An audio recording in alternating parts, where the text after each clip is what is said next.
Cheers! Hey, you made it! We made it! It's a brand new season of Brewed.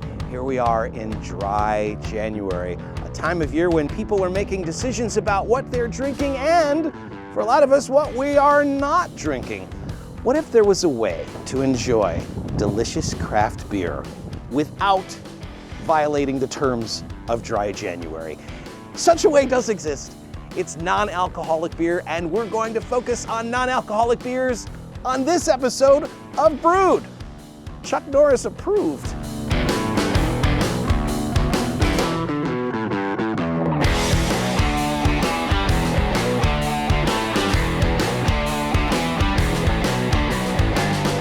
Here on Brewed, we love to tell you great places to go, and this is one of those places, and it's called Go. It's Go Brewing in Naperville, and what separates Go Brewing from virtually every other place we've ever had on the show is, Joe, you guys do non-alcoholic beers. That is all we make. Exclusively, just non-alcoholic. Since day one.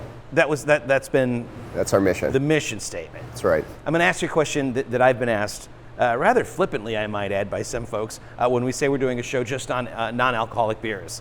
And that question is, well, what's the point?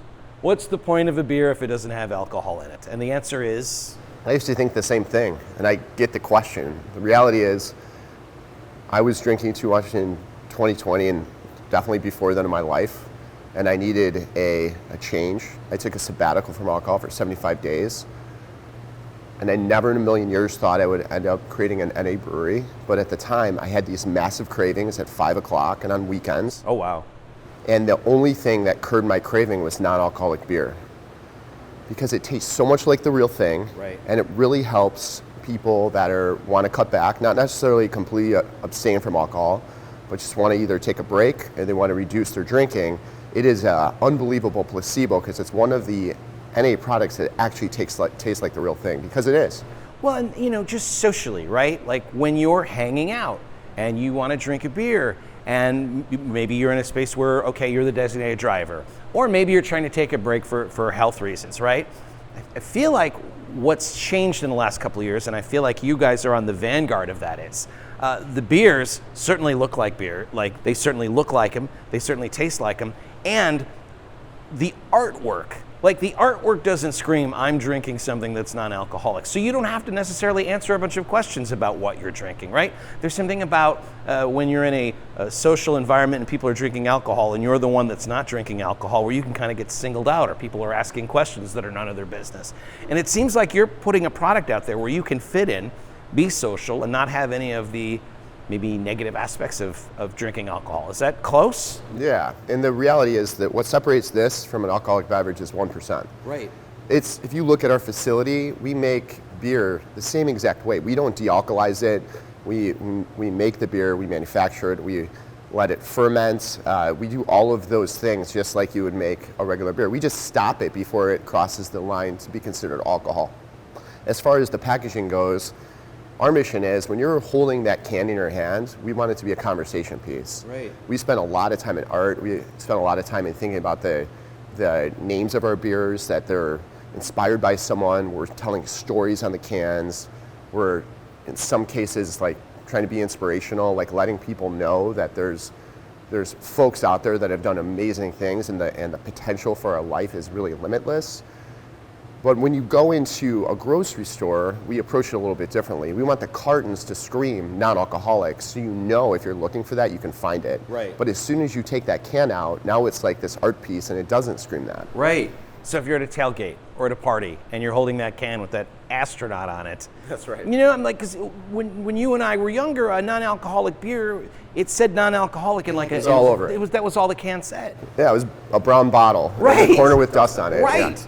Have there been advances? I have to assume, as good as this beer tastes, there must have been recently some real advancements in making non-alcoholic beer taste as good as it does, or am I just... It's really interesting, because in some ways you're absolutely right. There's de-alkalized machines, and there's technology that came on board. We chose not to use any of that stuff. So theoretically, the way we make our beer here, We don't use specialized yeast strains. We don't use anything that's kind of crazy. If you're drinking our Pilsner, those are German malts that you would find in any Pilsner, as an example. Right. Part of that is because we were brewing the beer in my garage for a year. We didn't have the utilities, we didn't have the space to buy these machines, so we had to figure out how to do it to taste like the real thing. So there's nothing that we do that's like over the edge technical or because of this new thing we're making this beer. It's really this methodology that we obsessed on, and we were like, how can we make beer taste like the real thing and the styles be true to style? When you were drinking too much, were you brewing at that time? No, I didn't know anything So you've about gone beer. from a consumer of beer and maybe a consumer in a beer in a way where you thought maybe there's some alarms here, I put the brakes on it. And then you put the brakes on rather than just saying, okay, I'm done with beer, which is a choice people make and we respect. You decide I'm done with alcoholic beer and I'm gonna learn how to brew beer, and I'm gonna learn how to brew beer that doesn't have alcohol in it. You have to, like, when you hear it out loud, you have to understand how crazy that sounds to the rest of us. If I, at that time, decided like, oh, I'm just gonna learn how to brew any beer myself, Right. I'd still be in my garage brewing any beer. Right. My background was building a software and a tech company. The only thing I knew about beer is how to drink it, and I drank too much of it. Right. The thing I did know is how to build a team and get smarter people around you. So as soon as I had this idea and I realized that you could sell it online, and I wanted to go for it, and I wanted something purposeful in my life. The last company I built was a software tech company, largely to do with pixels, selling to car dealers across the United States. Amazing company. I'm so grateful that happened. But when I realized I could create a product that can help people either in their sobriety or reduce their alcohol. My father died of alcoholism in 2006. My brother almost died as well, and I was watching my friends literally pass away, and I'm like, man, I could create something that could help people curb their craving. So my mission was so strong, but to your point, I didn't really know how to make even regular beer. So to expedite my learnings, we literally transformed my garage into a brewery, brought in not only a head brewer, we immediately hired a lab expert. We hired a consultant who wrote the book in beer quality management, and we started doing everything based off quantitative data to get the gravities right, the IBUs right, the alcohol by volume right, and then we kind of backed in from there and we're like, okay, how do we make this better? And after 1,000 iterations, we got there on a few of our beers.